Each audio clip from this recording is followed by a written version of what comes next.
Fala pessoal do canal Consignado Inteligente, tudo bem com vocês? Espero que vocês estejam tendo um final de semana agradável, em companhia da família, com coisas boas acontecendo na sua casa. Você está no canal Consignado Inteligente, em companhia do jornalista Thiago Parigiani, e a gente vai aqui debater alguns temas palpitantes dessa semana. E é claro, o grande lance aqui é o seu comentário aqui no nosso chat, o seu joinha, o seu compartilhamento e a sua inscrição aqui no canal, que é tudo de graça. Então você, seja direita, seja esquerda, seja de centro, tenha a certeza que você está bem acompanhado com informações pertinentes e relevantes do nosso cotidiano político e também do nosso cotidiano financeiro. Hoje eu vou repercutir, como jornalista que sou, uma calça justa que um jornalista da Globo passou essa semana aqui. Pouca gente ficou sabendo disso. Eu tenho um comentário muito interessante que eu vou trazer no final para a gente resumir toda essa situação, porque quando a gente estuda jornalismo, a gente aprende que a gente não deve tomar partido nem de A e nem de B, né? Por isso que aqui a gente fala que não é fã de político. Nós temos aqui as nossas opiniões, as nossas divergências, entramos aqui nos nossos debates. Eu quero ver quem vai ser o primeiro que vai me dar um bem-vindo aqui no nosso chat, que eu vou falar o nome, vou colocar o nome de vocês aqui. Estamos sim ao vivaço. E a participação de vocês é muito interessante aqui no chat. Fico muito feliz quando eu recebo comentários, seja críticas construtivas ou sejam comentários que concordam com o que eu estou falando, porque a zona aqui é uma zona de debate, né? Então precisamos dessa interação. Estamos ao vivo pelo Facebook, também pelo YouTube, tá? Canal Consignado Inteligente, canal Mundo Parigiani e pela página Consignado Inteligente também no Facebook. Seja bem-vindo, a sua interação vai aparecer aqui com a gente assim que você fizer um comentário, a gente coloca e eu tô aqui lendo todas as mensagens e respondendo aqui para vocês também. Bom, vamos lá, sem muitas delongas, vamos comentar aqui a entrevista do nosso querido jornalista Marcos Uchoa à TV UOL essa semana aqui. Vamos pôr na tela para a gente já dividir a tela com o pessoal e vamos aqui destrinchar alguns pontos aqui que aconteceram muito interessantes. Será que alguém aí assistiu essa entrevista ou só eu que vi? Vamos lá para a apresentação dos jornalistas da TV UOL, a Fabiola Cidral e também o colunista aí, o Leonardo Sakamoto, né? Jornalistas que tem todo o meu respeito do canal UOL. E o entrevistador da live, Marcos Uchoa, que apareceu lá hoje na live do presidente. Olá, Uchoa, boa tarde, seja bem-vindo aqui ao UOL News. Tá desligado o seu som, abre aí pra gente. Já começou a fazer cagada. Agora sim. Obrigado pelo convite, Fabiola, Leonardo. Foi bom aqui estar com vocês. Foi um prazer hoje de manhã também. Até a gente... Eu já começo já comentando, gente. Jornalista de televisão é um terror, né? Porque o jornalista acostumado com a televisão, com o câmera, com o cara do switcher que corta pra ele, deixa o som ali, ele vira um artista. Quando esses caras saem da casinha e vêm pra internet, eles tomam uma surra até do microfone. Você viu aí no começo, né? Então vamos lá. Ah, Thiago, você está criticando um jornalista antiético. Não, não estou criticando o jornalista, estou criticando a atitude pessoal desse rapaz que decidiu fazer parte aí da live do presidente Lula. Nada contra, todo mundo precisa de trabalho, do seu emprego e tudo mais, mas ninguém precisa mentir. E aí você vai entender o que eu estou falando quando eu começar a fazer os comentários aqui para vocês, vocês vão me dar razão.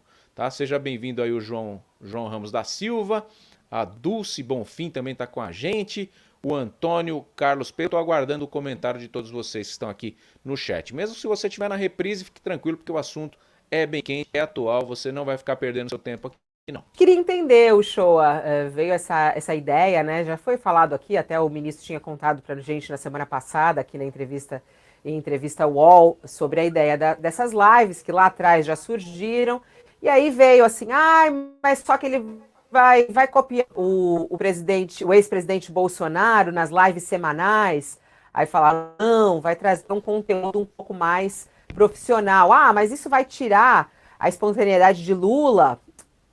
Vamos tentar buscar isso. Eu queria saber aí nos bastidores o que será essa live semanal. Você vai entrevistar o presidente? É um roteiro combinado? É o que o presidente quer falar ou é o que você quer perguntar a ele? Olha, é um pouco de tudo. Quer dizer, na verdade, o presidente falou que eu posso perguntar o que eu quiser. E é claro que esse primeiro programa foi muito baseado assim, já que era o primeiro, vamos falar assim, um certo balanço, né, do que teve que foram esses 5 meses e meio aí de governo até agora. E então não era muito em cima da semana, do que estava acontecendo. Eu acho que tinha essa cara, um pouco de apresentação, né? Eu acho que, como toda tabelinha, né, a gente vai jogando melhor à medida que a gente vai fazendo mais vezes, né?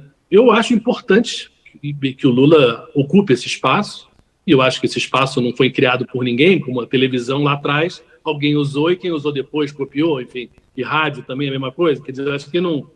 Esse espaço de conversar com as pessoas é um espaço importante de ser ocupado, e eu acho que o Lula está aproveitando isso. Eu acho até que devia ter feito já antes.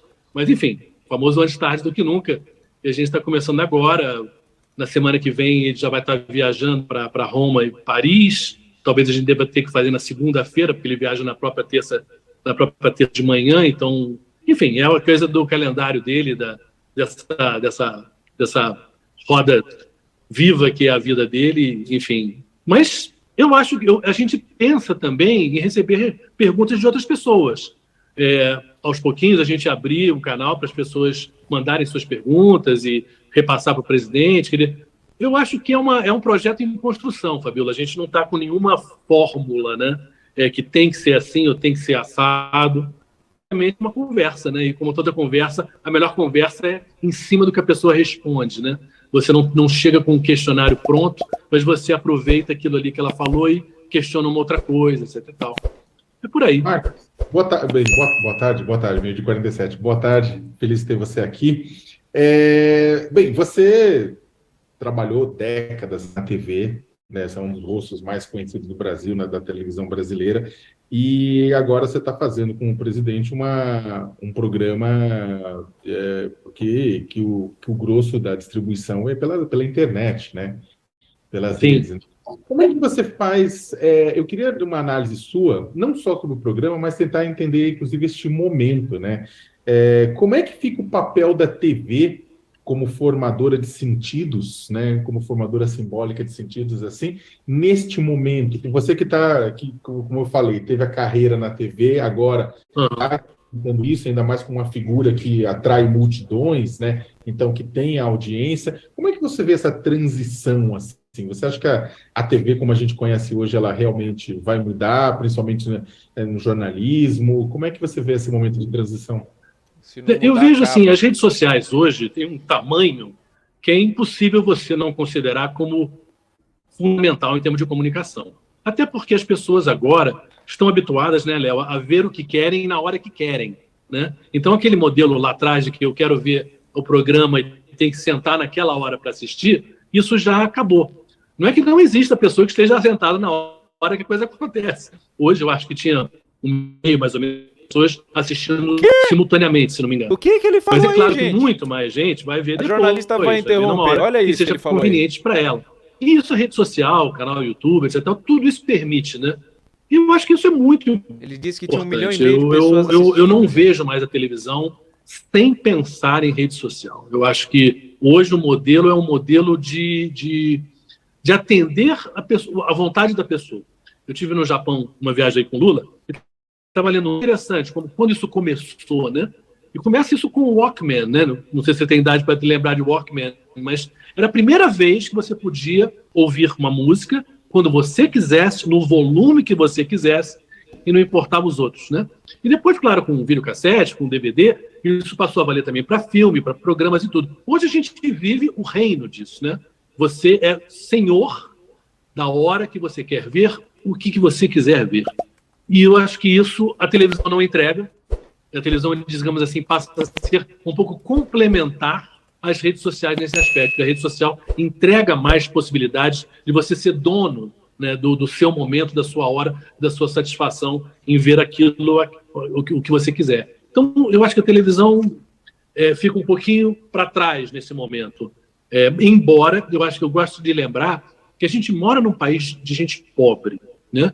Muita gente pobre, não tem internet para levar essa vida que a gente está descrevendo agora, né? Não tem banda para isso, não tem conexão para isso. Então, a televisão aberta, ela ainda é fundamental no Brasil. Às vezes a gente esquece um pouquinho que a gente mora em cidade, vemos uma classe social que já tem isso como uma coisa normal, mas não é normal para muita gente ter uma internet de qualidade e ter Você falar possibilidade com 1,5 de milhão de escolher pessoas o que ver assistindo quando também. quiser. É que você vai Agora, o show ter é que interessante responder. você estar falando aí sobre a TV, que uma das discussões é sobre esse formato, né?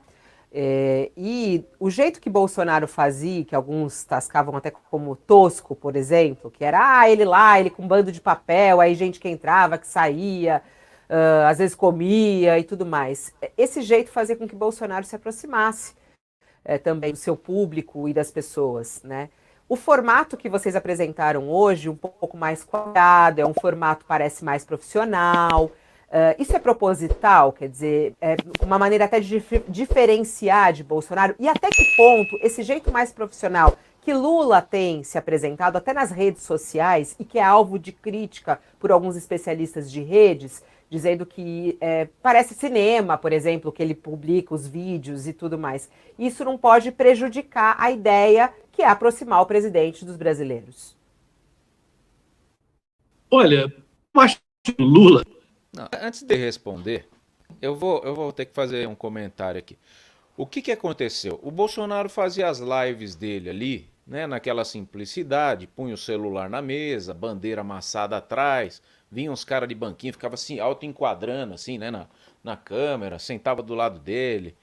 E esse jeito foi o que conquistou, né, o público do Bolsonaro, os fãs do Bolsonaro, essa simplicidade de assinar com a caneta Bic. E o Lula falou assim: companheiro, vamos fazer um negócio bem feito. A gente vai comprar uma câmera 4K, né? E vamos fazer uma coisa sensacional com o jornalista global, né?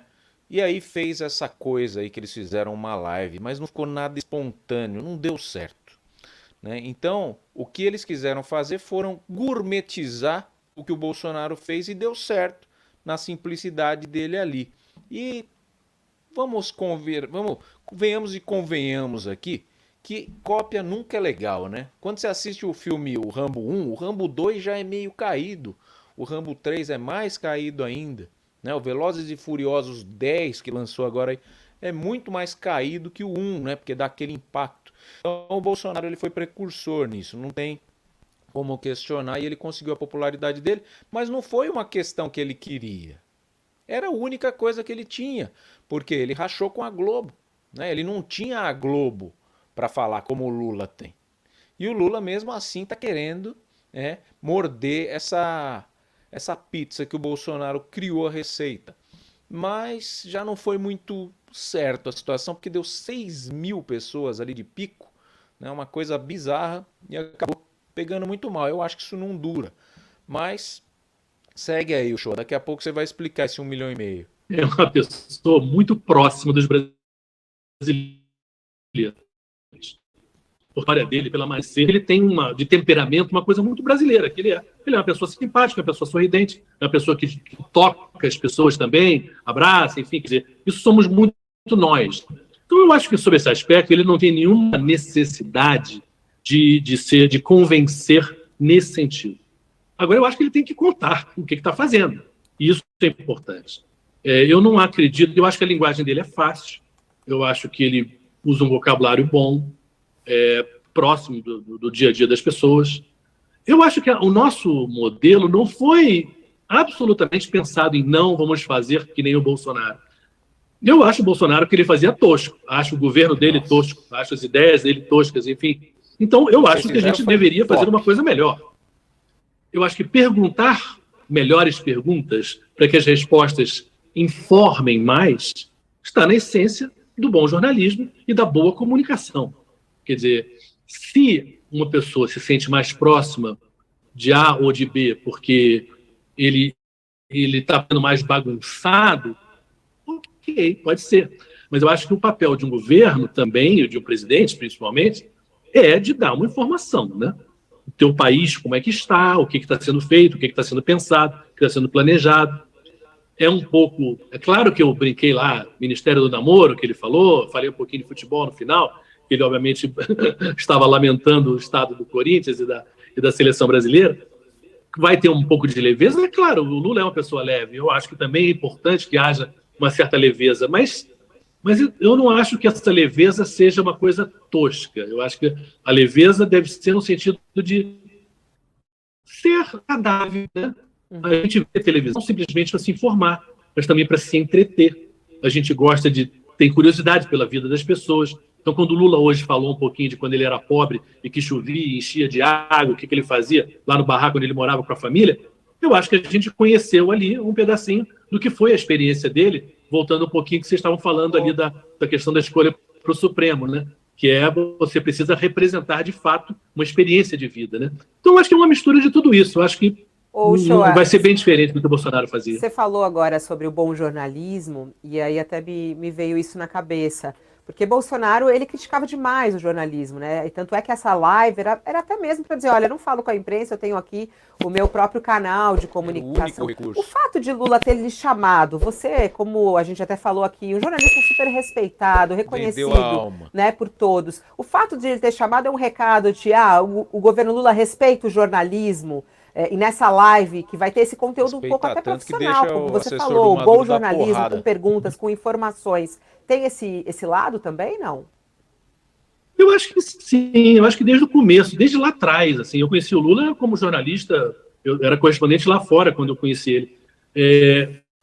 Ele atende jornalistas, ele dá muitas entrevistas, ele dá coletivas, e isso é tranquilo, e é uma preocupação dele de fazer isso com frequência.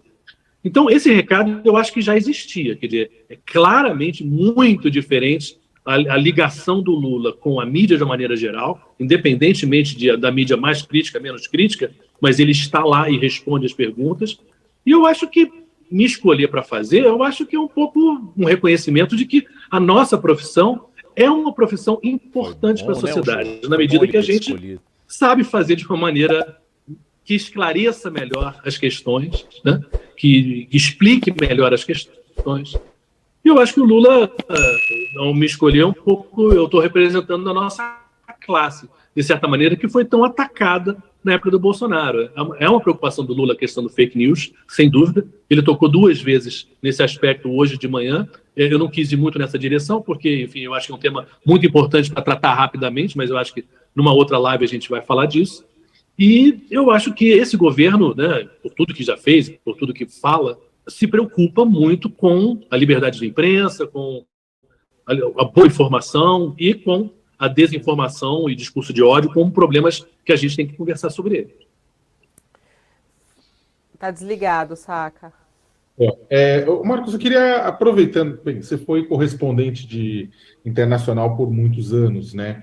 E uma das questões que a gente mais viu nos últimos 4 anos foi um certo, sendo bem objetivo, né, o ex-presidente Jair Bolsonaro, ele comprou brigas ambientais, né, brigas com relação à saúde pública, né, xingava presidentes, esposas de presidentes, né, ele acabou sendo visto como pária ambiental, o Brasil passou a ser visto como pária ambiental por conta da ação do presidente Jair Bolsonaro.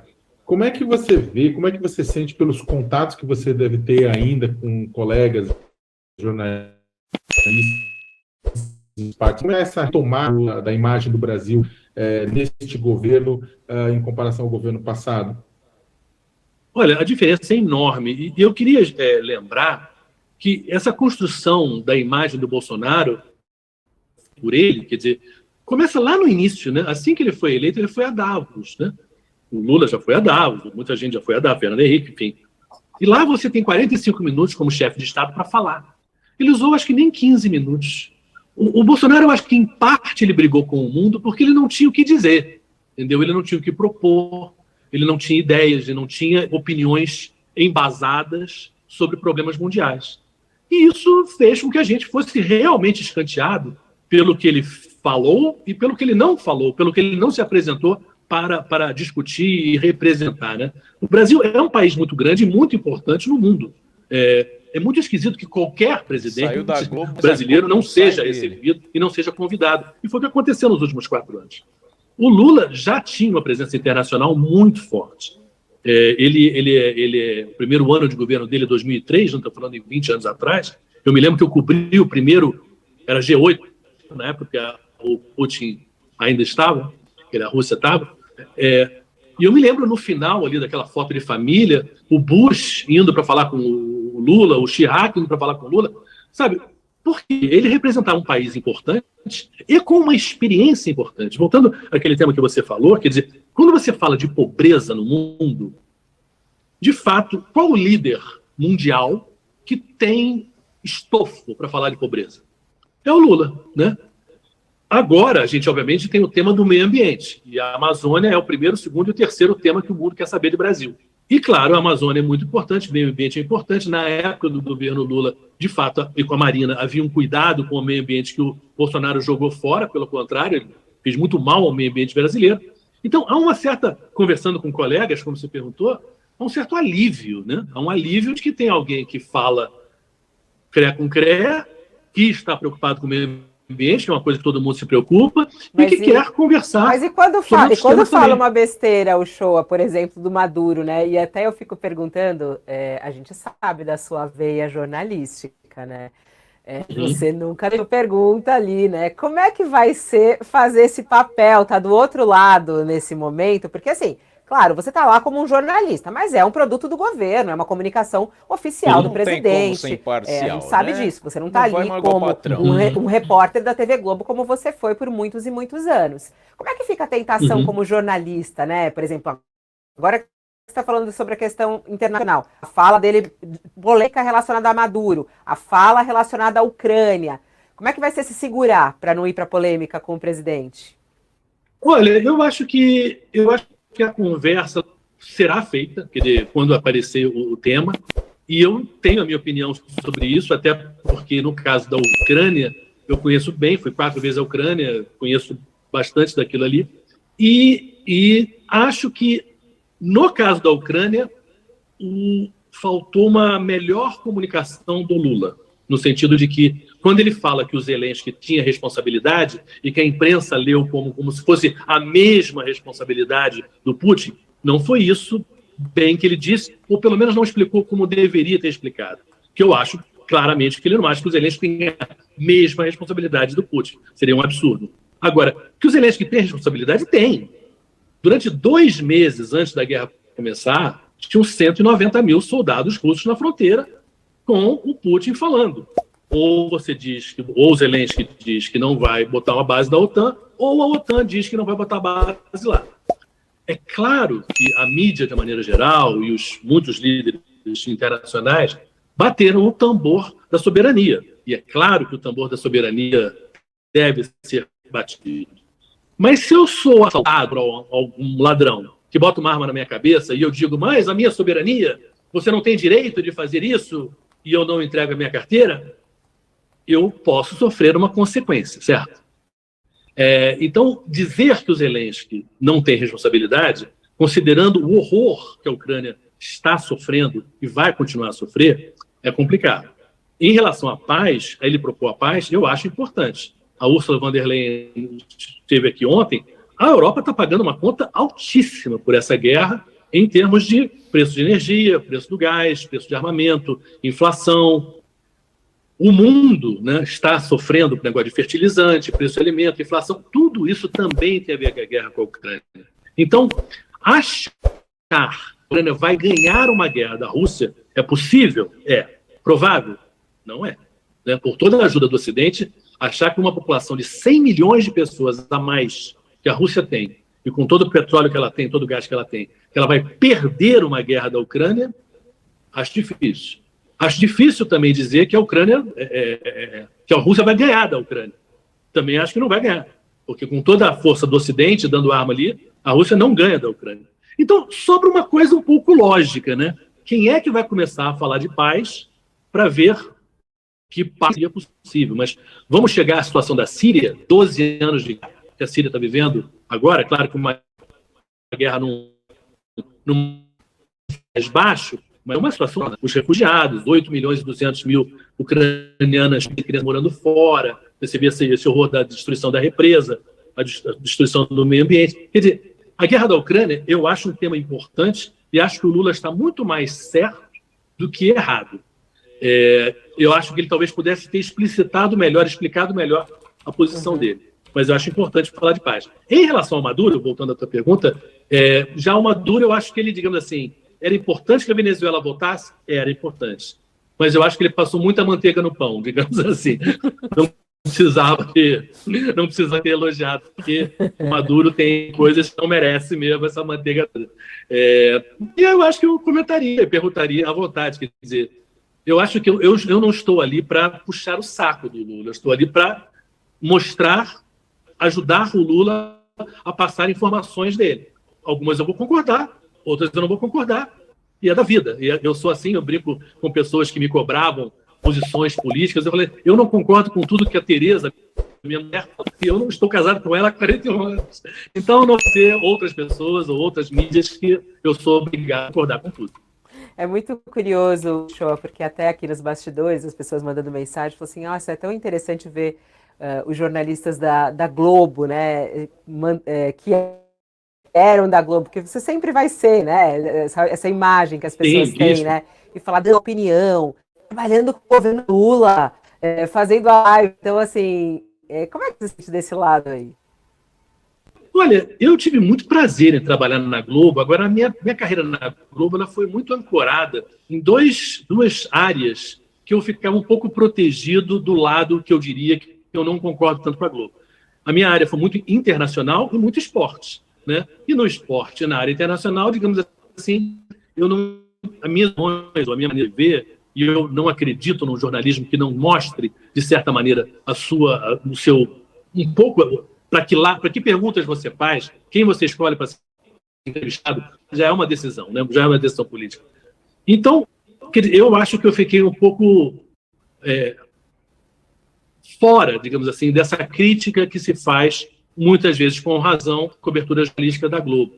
Embora eu fiz e participei de coisas muito boas feitas na Globo também, quer dizer, e em outras mídias também. Que, na verdade, eu acho que o nosso jornalismo como um todo precisa melhorar, precisa ser mais popular, precisa ouvir não só a Faria Lima, mas também o outro lado com muito mais frequência do que é ouvido.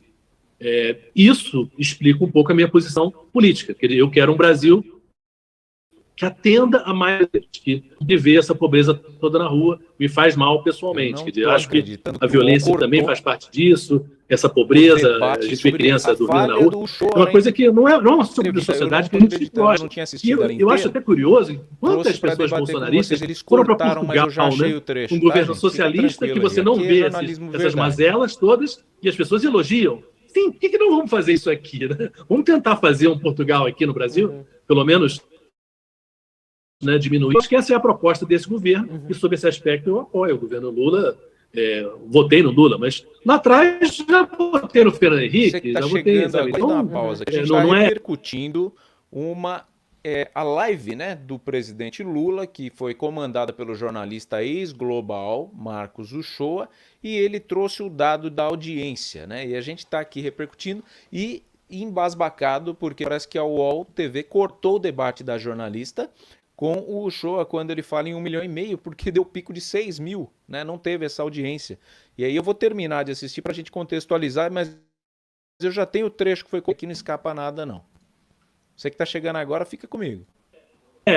Eu sou uma pessoa que estou aqui como todo mundo, né? Escolhendo e mudando de opinião, como todo mundo. E podendo falar a sua opinião. Uchoa, obrigada pela sua participação. Só ficou uma dúvida, você durante a sua fala aqui, você falou que teve 1,5 milhão de acessos, e os números que estão saindo da live do Lula não chegam a isso, não. Falam em 6 mil simultâneos. De onde você tirou esse número de 1,5 milhão pra gente só não ter uma informação Não fui eu que pesquisei. Eu estava ouvindo umas pessoas conversando e falaram nisso, mas não sei de onde que tiraram. Então, perdoe aí, porque eu não tô querendo, não foi uma coisa que eu vi, entendeu? E acho até pelo horário, achei esquisito, porque o horário é muito cedo de manhã, já é um horário que as pessoas já foram para o trabalho, grande parte. Enfim, eu acho que esses números podem chegar, ou números bons, vão chegar já no YouTube, quando as pessoas assistirem depois. Depois. Porque a gente estava até assistindo simultaneamente. Não houve o lançamento, ninguém avisou que ia ter. A gente estava assistindo simultaneamente, estava isso, 4,5 simultâneo, mais ou menos, 6 mil.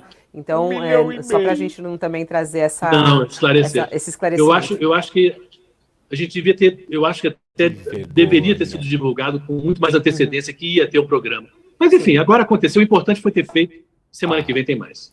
Obrigada, Uchoa, Mas pela na sua sua participação cabeça, aqui. Até a próxima. Sem avisar, tinha dado 1,5 milhão, poxa. Ótimo.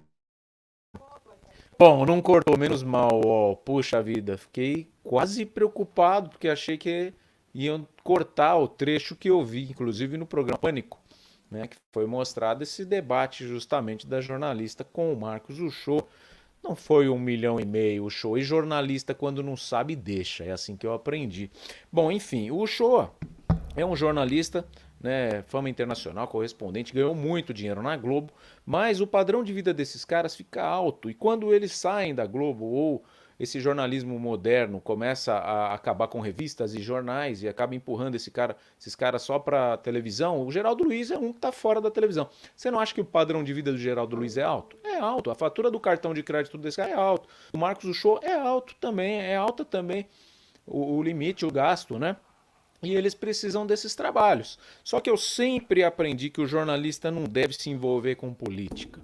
Quando o jornalista assessora um político, meu amigo, fica complicado ter credibilidade, fica complicado ter imparcialidade. E aí que mora o perigo. E eu fui educado a não trabalhar, né, com jornalista. Eu perdi muitas oportunidades a trabalhar com político, por não querer trabalhar com políticos. Né? Eu fui para a área do esporte, tenho um projeto biográfico do Vanderlei Silva, mas fiz de tudo para seguir a cartilha que me foi passada. Tô certo? Tô errado? Não sei. Tô feliz, durmo bem. Né? Agora, será que o Uchoa dorme bem? Talvez o Lula seja realmente o candidato do coração dele, mas você não pode ficar aí dando uma de assessor de imprensa do cara. Né? Acabou a imparcialidade. É óbvio que ele não vai ter parcialidade nas perguntas. Ele não vai. Ele é contratado do Lula. Se ele for bater de frente com o Lula, questionar alguma coisa ou puxar alguma sardinha para a direita ou para o bolsonarismo, ele está fora. E vem outro jornalista. Né? Não vai ser aquela que tomou o soco do Maduro, do segurança do Maduro, com certeza. Né? Mas, Elise Ortega, né? Mas, algum outro aí, né? Que se formou na USP, na PUC, o jornalismo nosso é perigoso, porque tá tudo pro lado da esquerda. Fala que o jornalista não pode ter partido, mas o jornalista da direita ele é muito massacrado. Né? Ele tem que gostar do que os da Pontífice ali, da USP, da PUC, fizeram ali gostam. Você que está chegando agora, a gente está repercutindo a fala do jornalista Marcos Uchoa, que fez a live com o Lula e deu a gafe falando que tinha 1,5 milhão de pessoas, quando tinha, na verdade, 6 mil pessoas na audiência. Vamos lá? Tem mais um videozinho rápido aqui do Magno Malta que eu queria repercutir com vocês, mas eu vou deixar para uma outra live, tá? Senão vai ficar muito alongado e muito desgastante o tema aqui. Queria que você deixasse o seu comentário aqui no nosso chat, ao vivo, tá? Tô interagindo, tô lendo tudo, acho maior barato. Você que tá pelo Facebook, eu agradeço a audiência maciça de vocês aí também. Se inscrevam no canal, deixe seu joinha, compartilhe e me fala. De que lado você tá? Você tá na esquerda, na direita, você tá pelo Brasil, você tá no centro? Tudo isso é muito interessante. Se você chegou agora, não se preocupa, vai começar tudo de novo. Se estamos aqui por vocês, estejam aí por nós.